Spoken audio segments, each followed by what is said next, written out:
ആര്യൻ അക്ബറിനോട് പറയാണ്, എന്തോ ഉടായിപ്പ് ഇവൻ കാണിച്ചിട്ടുണ്ട്, അതുകൊണ്ടല്ലേ ഇവന് വെസൽ കഴിവേണ്ടി വന്നത്. അവൻ ഫുഡ് കുക്ക് ചെയ്യാൻ വന്നിട്ട് വെസൽ നമ്മളെ കൊണ്ട് കഴിയിപ്പിച്ചു. ബിന്നി പറയുന്നുണ്ട് പലപ്പോഴായിട്ട് പാത്രം കഴുകാതെ അവിടെ ഇവിടെ വെച്ച് കാണും. ആര്യൻ പറയുന്നുണ്ട് പലപ്പോഴല്ല, അവൻ പാത്രമേ കഴിയിട്ടില്ല വെസലിൻ്റെ, അതെനിക്ക് ഉറപ്പുണ്ടെന്ന് പറയുന്നുണ്ട്. ഒറ്റയ്ക്ക് കഴുകുമ്പോൾ കുറേ ഉണ്ടെന്ന് അക്ബർ പറയുന്നുണ്ട്. എത്ര എന്ന് വെച്ചാൽ നമ്മൾ കഴുകുന്നത്? ആര്യനും പറയുന്നുണ്ട് ഞാൻ കുറേ കഴുകി. ബിന്നിയും പറയുന്നുണ്ട് ഞാൻ കഴുകാറുണ്ട്. എല്ലാവരും സഹായിക്കാനുണ്ട്, ആർക്കും കംപ്ലൈൻ്റ് ഒന്നും ഇല്ല. ചപ്പാത്തി ഉണ്ടാക്കാൻ ആരാ സഹായിക്കാത്ത? അക്ബർ ചോദിക്കുന്നുണ്ട്. ലക്ഷ്മിക്ക് ഭയങ്കര മടിയാണെന്ന് അക്ബർ പറയുന്നു. ബിന്നിയും ആര്യനും തയ്യാറാണ് ചപ്പാത്തി ഉണ്ടാക്കാൻ, പക്ഷെ സമ്മതിക്കാത്തത് നമ്മുടെ ലക്ഷ്മിയാണ് കിച്ചണിൻ്റെ ക്യാപ്റ്റൻ. അതുകൊണ്ട് ലക്ഷ്മി പറയുന്നത് ഇവിടെ ഉണ്ടാക്കാവുള്ളതെന്നാണ് ഇവരിപ്പോൾ പറയുന്നത്. ആര്യം പറയുന്നുണ്ട് ഞാൻ അവളോട് പറഞ്ഞു മതിയടാ ഈ തക്കാളിയും ദോശയും എപ്പോഴും കഴിച്ച് ബോറാവുന്നുണ്ട്.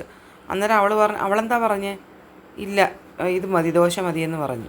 ആര്യം പറയുന്നുണ്ട് ഞാൻ അവളോട് പറഞ്ഞ് ആലു പറാട്ട ഉണ്ടാക്കാം, വേറെ എന്തെങ്കിലും ഉണ്ടാക്കാം, പക്ഷെ അവൾ സമ്മതിക്കണ്ടേ? അവൾ എസ് പറഞ്ഞാലല്ലേ നമുക്ക് ചെയ്യാൻ പറ്റൂ, അവളല്ലേ ക്യാപ്റ്റൻ എന്ന് ചോദിക്കുന്നുണ്ട്. അപ്പോൾ അക്ബർ പറയാണ് ബോധമില്ലാത്തവരെ പിടിച്ച് കിച്ചൺ ക്യാപ്റ്റൻ ആക്കിയാൽ ഇങ്ങനെ ഇരിക്കും. ആര്യം പറയാണ് പിന്നെ നെവിൻ വന്നിട്ട് സ്വന്തമായിട്ട് കുക്ക് ചെയ്യുന്നു, അതിൻ്റെ വെസൽ ഇത്രയും നമ്മളെ കൊണ്ട് കഴിയിക്കുന്നു. അന്നേരം അക്ബർ പറയാ പട്ടിപ്പണിയാണ്, കഷ്ടപ്പാടാണ്, ഉള്ള പാത്രം ഇത്രയും കൂടെ കഴുകുക എന്ന് പറഞ്ഞു കഴിഞ്ഞാൽ അവരവർക്ക് തോന്നി കണക്കുള്ളത് ഇത്ര അഴുക്കാക്കി അവിടെ ഇവിടെ ഇട്ട് കഴിഞ്ഞാൽ ഇതെല്ലാം കഴുകി വെക്കുന്നവർക്കല്ലേ പാട്. ആര്യം ചോദിക്കുന്നുണ്ട് പിന്നീടെടുത്ത് സാമ്പാർ അല്ലാതെ ഇവൾ വേറെ എന്തെങ്കിലും കറി ഉണ്ടാക്കിയിട്ടുണ്ടോ ഇവിടെ?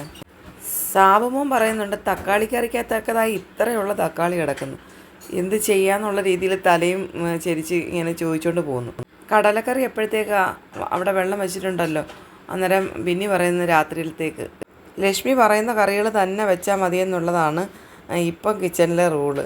ഇതിനോട് ആരും യോജിക്കുന്നില്ലെന്നുള്ളതാണ് വേറൊരു കാര്യം.